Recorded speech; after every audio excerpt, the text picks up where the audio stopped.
క్రైస్తవ సంఘాల సమాచారాన్ని సేకరించడానికి నిరసిస్తూ పశ్చిమ గోదావరి జిల్లా నర్సాపురం సబ్ కలెక్టర్ కార్యాలయం వద్ద పాస్టర్లు ధర్నా చేశారు.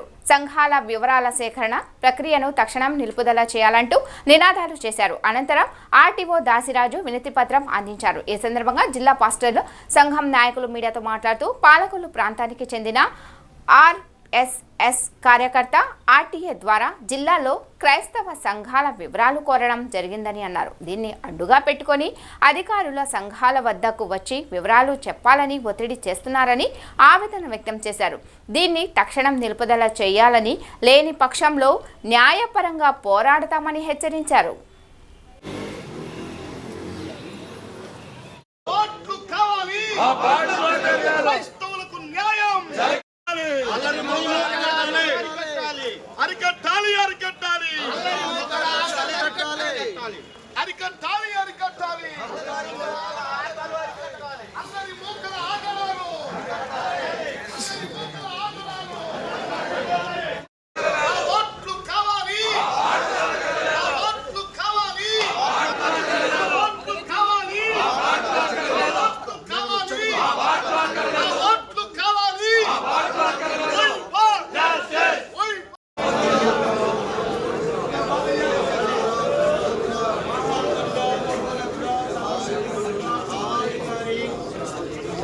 ప్రార్థించడానికి ఆయన మీరు వాకిచ్చిన ఈ మంచి అవకాశాన్ని బట్టి సమయాన్ని బట్టి ప్రభువాన్ని స్తోత్రం చెల్లించుకుంటూ ఉన్నా.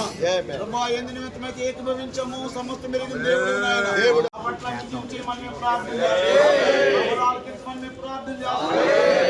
సామ్రాజ్యాన్ని కాపాడుకోవడానికి సహాయం చేయమని మేము ప్రార్థన చేస్తున్నాం. ప్రభావం మీకే ఆరోపిస్తూ ఏస్తున్నాము మమ్మల్ని వేడుకొని ప్రార్థన చేస్తున్నాం. క్రైస్తవుల మీద దైవ జనుల మీద సంఘముల మీద అయ్యా జరుగుతున్న ప్రతి దాడిని యేసు నామములో ఇప్పుడే మేము రక్షిస్తున్నాము. గారు మా భారతదేశానికి ఇచ్చినటువంటి హక్కులను కాలరాస్తున్నటువంటి ప్రతి విధమైనటువంటి మద్దతు బాధలను యేసు నామములో ఖండించండి. క్రైస్తవుల ఐక్యత, క్రైస్తవులపై దాడులు వెనువెంటనే, క్రైస్తవుల మీద జరుగుతున్న ఇన్ఫర్మేషన్ వెంటనే, క్రైస్తవుల ఐక్యత, క్రైస్తవుల ఐక్యత, క్రైస్తవులపై అల్లరి మూకల ఆగడాలు, క్రైస్తవులపై అల్లరి మూకల రహస్యం, మత సామరస్యం, క్రైస్తవ రహస్యం, భారతదేశ క్రైస్తవ సంఘాల ఐక్యత. మా ఓట్లు కావాలి, మా ఓట్లు కావాలి, మా ఓట్లు కావాలి. మత సామరస్యాన్ని, మత సామరస్యాన్ని సార్ ఒకసారి సార్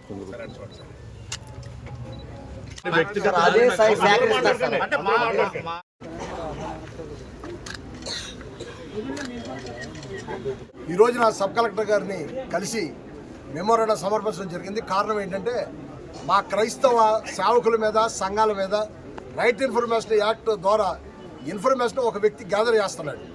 దానివల్ల క్రైస్తవులకి ప్రొటెక్షన్ లేకుండా పోయిందనే విషయాన్ని వ్యక్తపరచడానికి, అలాగే ఎప్పుడో 30-40 సంవత్సరాలు 50 సంవత్సరాల నుంచి ఉన్న సంఘాల మీద ఇప్పుడు ఇన్ఫర్మేషన్ తీసుకుని ఏం చేద్దామని తీసుకుంటున్నారు అన్నది మాకు అర్థం అవట్లేదు. అవసరమైతే మేము హైకోర్టు వరకు వెళ్తాం. చట్టం ద్వారా చట్టపరంగా చట్టానికి లోబడే మేము చర్యలు తీసుకుంటాక మేము సిద్ధంగా ఉన్నాం.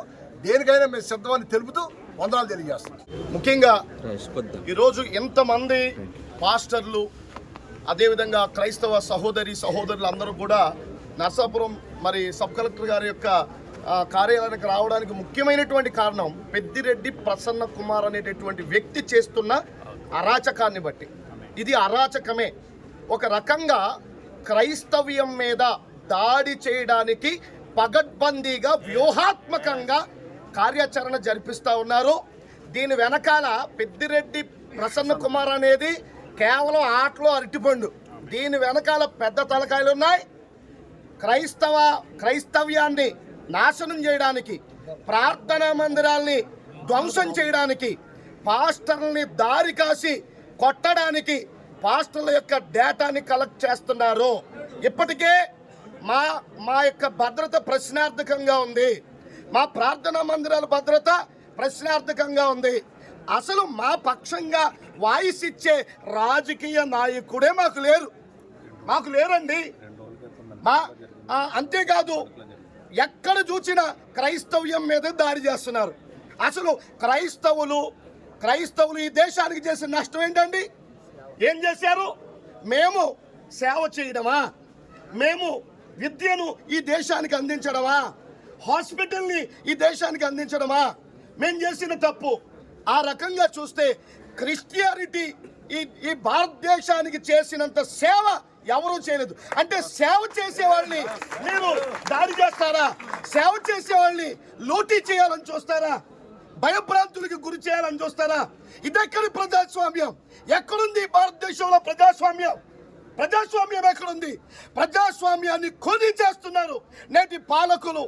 కాబట్టి ఈరోజు చెప్పేది ఏంటంటే ప్రభుత్వ అధికారులు కూడా నిమ్మక నీరెత్తినట్టు కూర్చుంటున్నారు.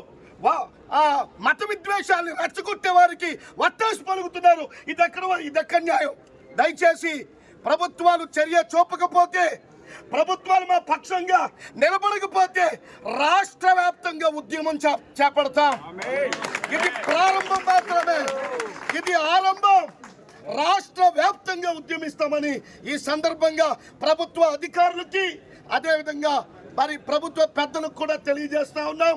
మరి చంద్రబాబు గారు, మరి మన ముఖ్యమంత్రి వర్యులు నారా చంద్రబాబు నాయుడు గారికి, అదేవిధంగా డిప్యూటీ సీఎం గారు అయినటువంటి పవన్ కళ్యాణ్ గారికి, ముఖ్యంగా మరి నారా లోకేష్ గారికి మేము విన్నవించుకునేది ఒక్కటే, క్రైస్తవులకు భద్రత కల్పించే విధంగా మీ పాలన ఉండాలని చేతులు జోడించి మరి ఈ విషయం మీకు విన్నపం చేసుకుంటున్నాం.